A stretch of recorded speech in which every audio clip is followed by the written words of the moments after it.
So, what do you do when your competence is creating friction? Don't shrink, but you will need to get precise about how you move.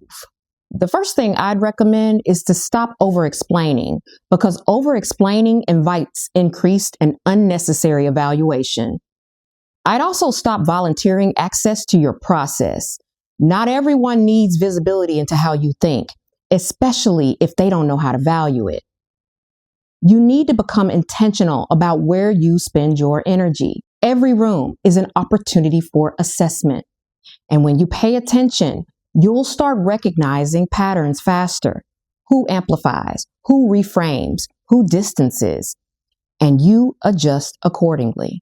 Not emotionally, strategically. You don't dim your competence. You discipline your discernment and who has access to your value.